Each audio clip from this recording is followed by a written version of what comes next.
All right, welcome everybody. Last lesson. Think I would walk away and have this checked first, but it doesn't matter. All right, welcome everybody to the last lesson. This is episode 3. It is Monday, September 8th. And today, let's talk about something a little bit different. Let's talk about a little bit on the mentality or mindset that we have to have when it comes to training. And I'm not sure how deep a dive I want to go into this because I think the main and most important thing is, and I've said this time and time again, is that you train. How should I say this? You have a goal, right? You want to get good in Wing Chun. For whatever reason, you want to have Wing Chun, whether it's like you think it's cool or you just want the power. Okay, the power. God, I love that scene. I love that scene from Rogue One. But anyway, it's the mentality that you have to have when you're training. Like, okay, I'm going to use an example here, and I'm going to work with, let's see, who am I going to pick? Robert, okay? I'm going to pick Robert because I've been working out with him lately a lot. One of the issues he's having is that from the source, you know, when you expand from the source, you go through the expansion and contraction of the breath in itself, right, from the source. And then if you do everything properly, right, from the source, it goes to what? To basically the second S, which is basically the knees and the elbows, which is responsible for the shape. And then we finally go to the final S, which is the hands and the feet, which actually seal that ball or the containment of the shape and the structure overall. But if you don't do it properly, you end up landing on your opponent. Okay, so a lot of times, if I have, notice when I do pak punch, right? If I do pak punch here, a lot of times pushing away here, and then your pak punch, typical pak punch. But when I do my pak punch, notice when I do my pak punch, it looks like, yeah, I am pushing here, I am punching here, or I am pushing here, I am punching here. But in reality, what I'm doing is, like, if you can picture the hug, right? I'm actually connecting my structure together, right? I actually have a ball. And with this ball comes a shape, and with this shape comes a function from that. If you don't do that correctly, you end up doing what? You end up landing on here.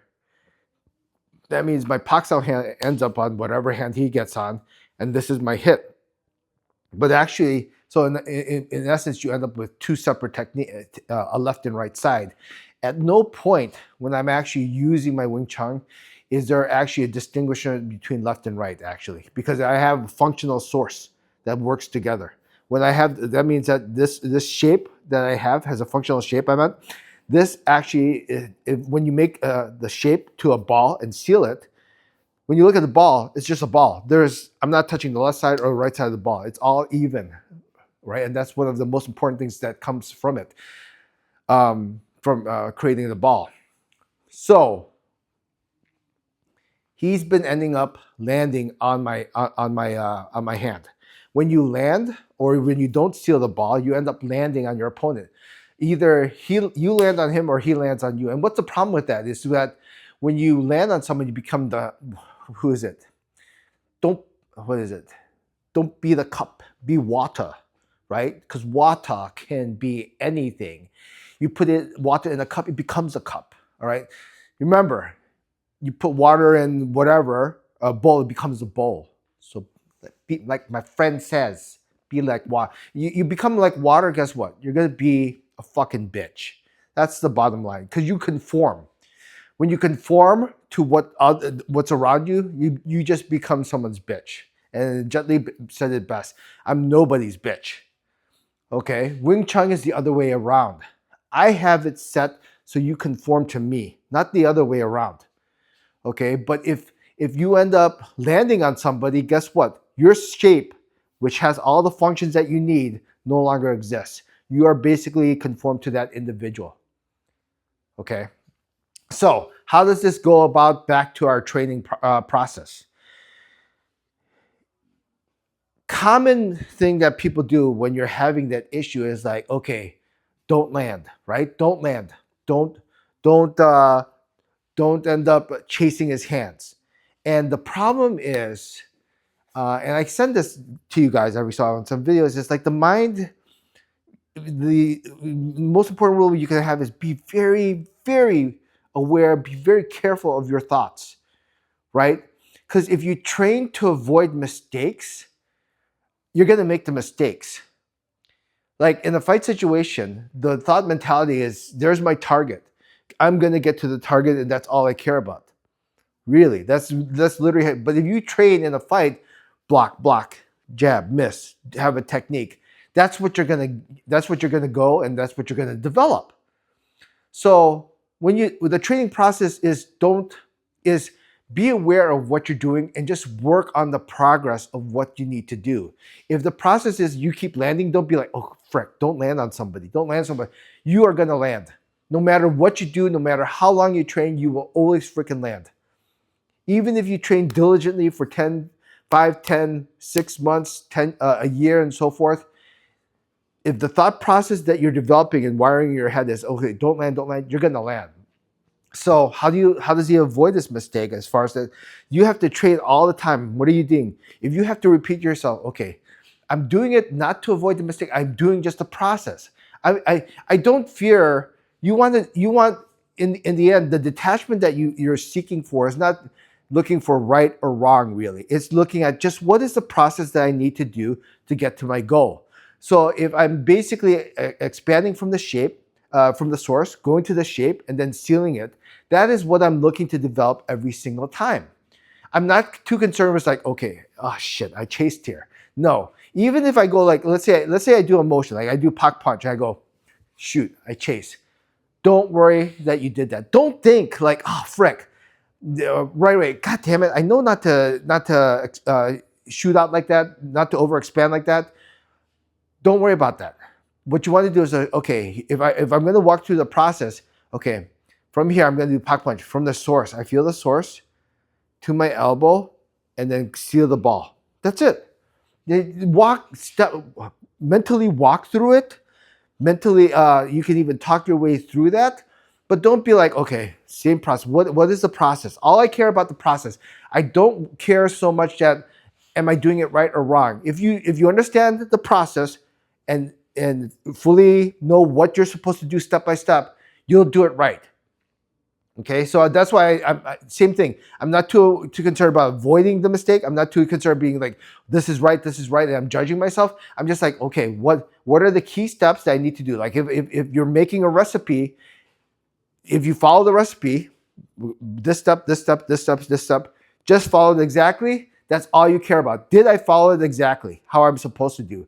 And it will end, if the recipe is correct, you'll end up doing it the right way.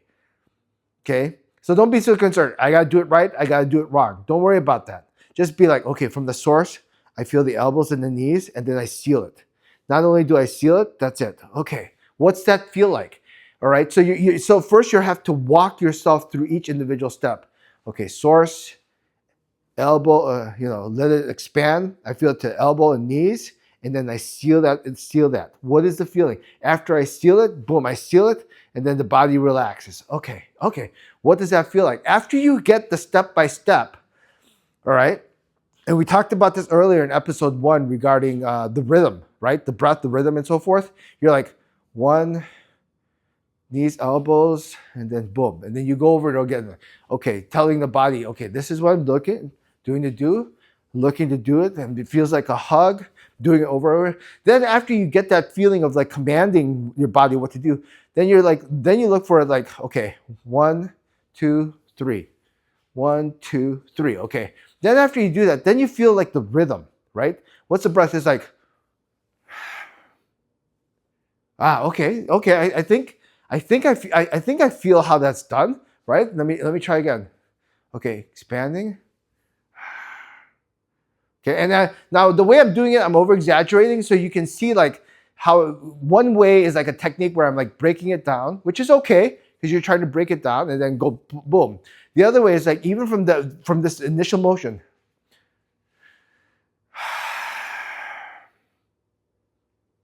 See that? Do you see how there's like a rhythm to that? Now, I'm not telling you to breathe exactly like that. I'm just giving you an example of like, if you start getting to the flow of it, remember how I said catch a flow of it, right? You catch a flow of the motion as opposed to going, right?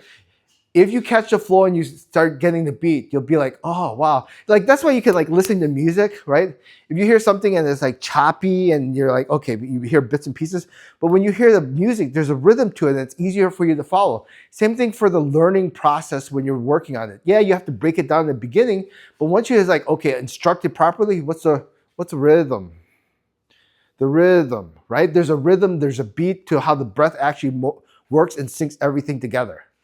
Okay, so yeah, I kind of went into a little more details of pieces here and there, but the overall message that I want to deliver to you guys in training is do not just understand what the process is, right? Understand what the process is, focus on the process. Do not fear, like, definitely do not work on this is wrong, right? If you try to avoid the mistake, you'll definitely do it wrong or you'll get what you focus on. Right? And then the winning aspect of it is celebrating is don't celebrate like, okay, wow, this is good. I got it. No, just the winning process, you know it. And the winning process is like almost like a synchronization, a unity within the body as far as how it works well so good together. Okay? So that's the main message I want you guys to think of when you train, right? How are you talking to yourself when you train? Don't be, because I a lot of times I hear people say, when they're working, it's like, God damn, why do I suck? And, you know, in essence, there's, you know, there's good to that in the sense that it's like you're motivated and you want to get better, but be careful of saying that too. It's like you don't really suck, but that negative impact, you know, is everything you do has an energy about it, right? So that energy is saying, I suck.